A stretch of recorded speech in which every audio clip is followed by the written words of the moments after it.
نہیں ابھی یہاں ایک اعلان ہو کہ کس کی موٹر سائیکل فلان جگہ کھڑی ہے تو اعلان ہے، چلیں میرا خیال ہے اور اعلان کر لیتے ہیں کہ مہربانی کرنا محفل میں ضرور آنا، پر موبائل سب کا اپنا اپنا ہوتا ہے، اس پہ مہربانی کرنا۔ ہر محفل میں 2-4 گم ہو جائیں تو یہ اچھی بات، تو اس طرح کا کوئی اعلان ہو فلاں کا گم ہو گیا تو اعلان ہے نا، کہتے ہیں اب تو خیر پتہ نہیں لوگ توجہ کرتے ہیں کہ نہیں، تو مسجد میں جب اعلان ہوتا تھا نا حضرات ضروری اعلان سنیں، تو مائیں کہتی تھی باپ کا جد بیٹا چپ کر، دیکھ بھلا کیا اعلان ہونے لگا۔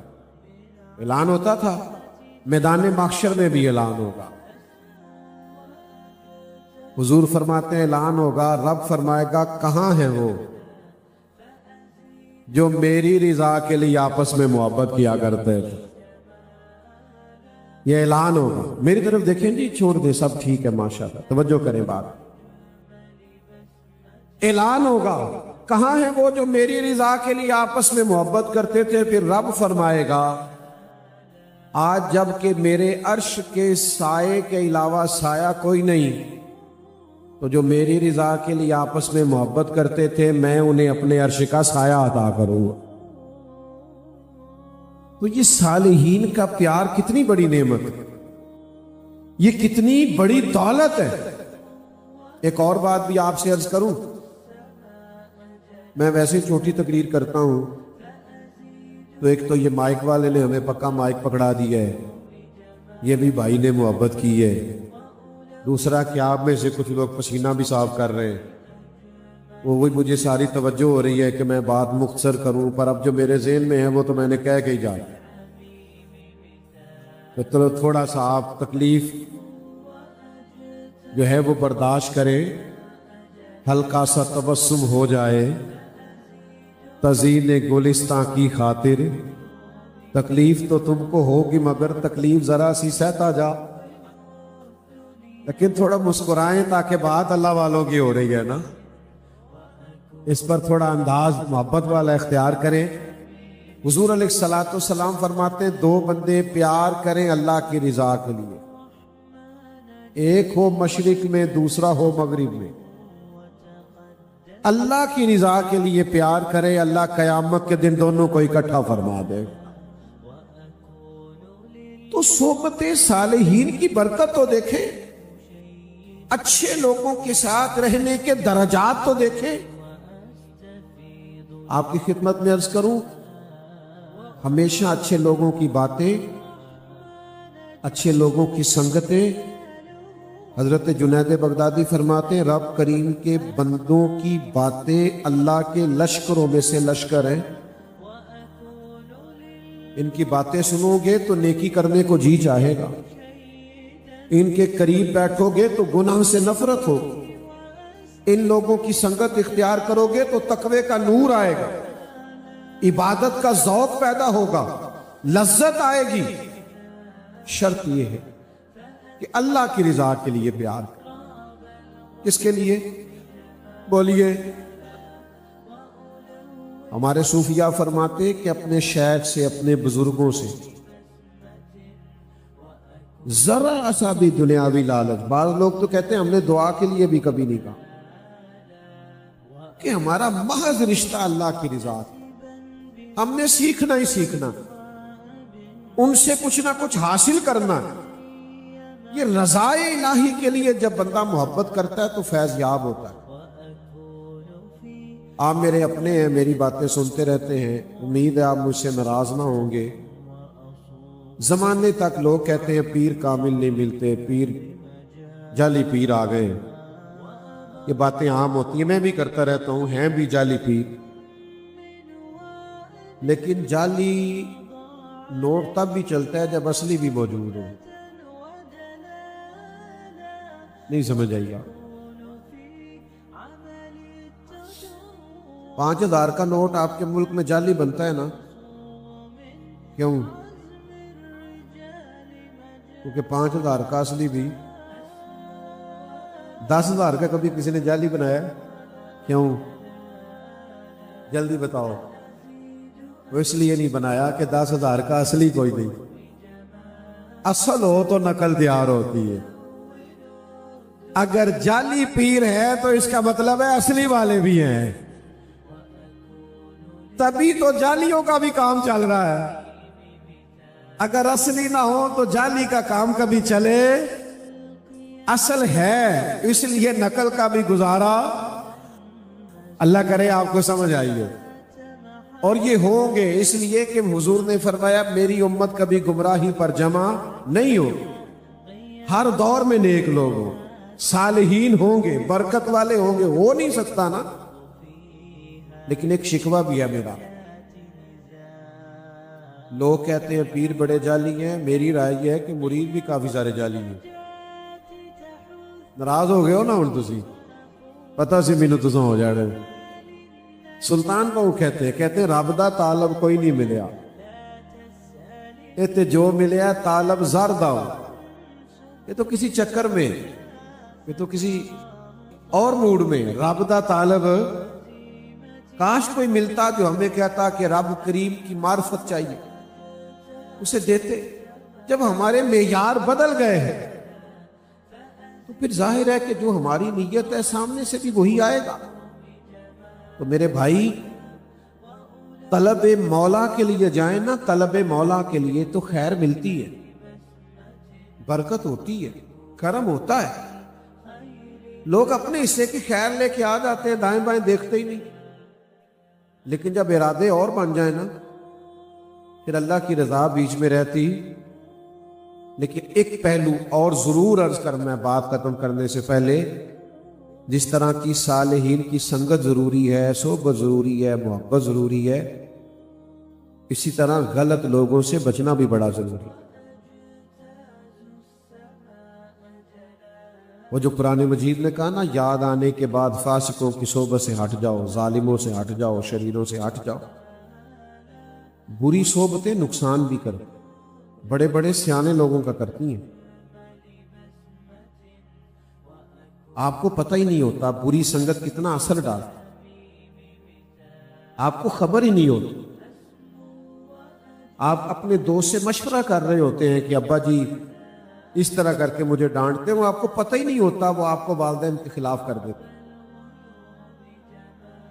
آپ محض کسی سے شیئر کر رہے ہوتے ہیں میاں بیوی کے جھگڑے کی بابت، آپ کو پتہ ہی نہیں ہوتا وہ نفرت پیدا کر دیتے، آپ کو علم ہی نہیں ہوتا.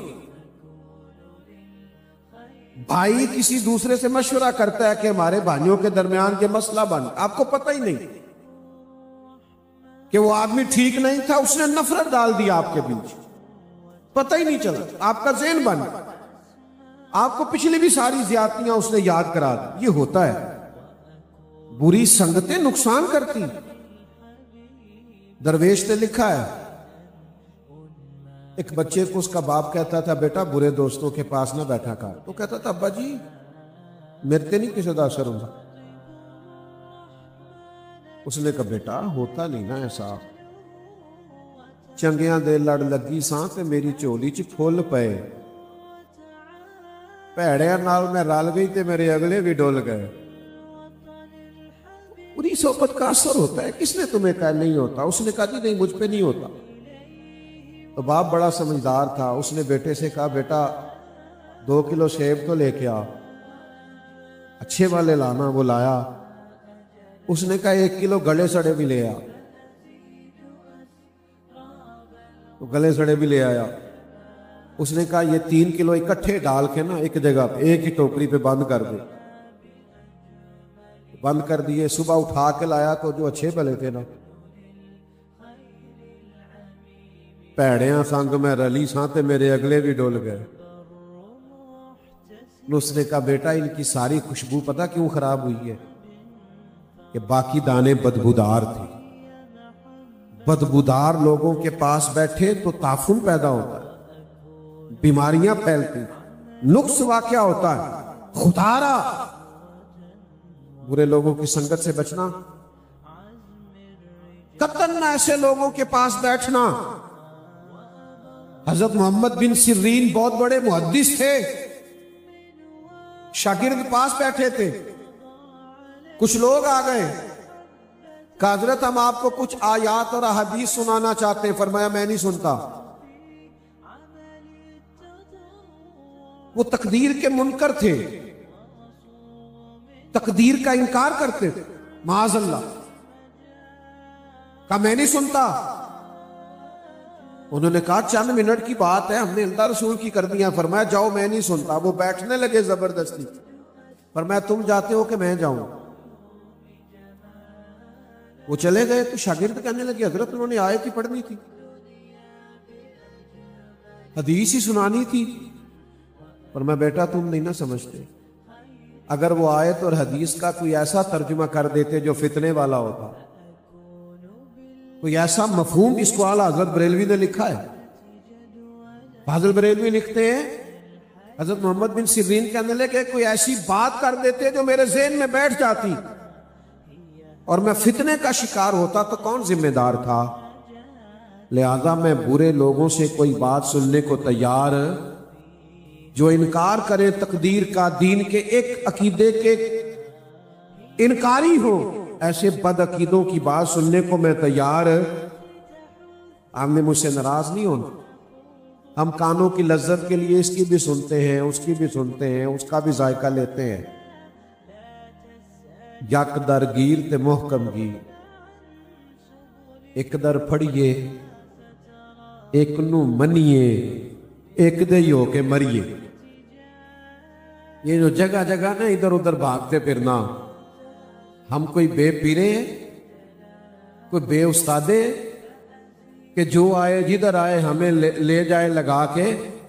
ہم بڑے مضبوط لوگ ہیں، ہماری جڑیں بڑی مضبوط ہیں، ہماری اسناد بڑی مضبوط ہیں، ہمارے نظریات بڑے مضبوط ہیں، ہماری فکر بڑی مستحکم ہے۔ بات بھلا کہاں ختم کرتا ہوں؟ میں وہ سنی ہوں، جمیل قادری مرنے کے بعد میرا لاشا بھی کہے گا الصلاۃ والسلام۔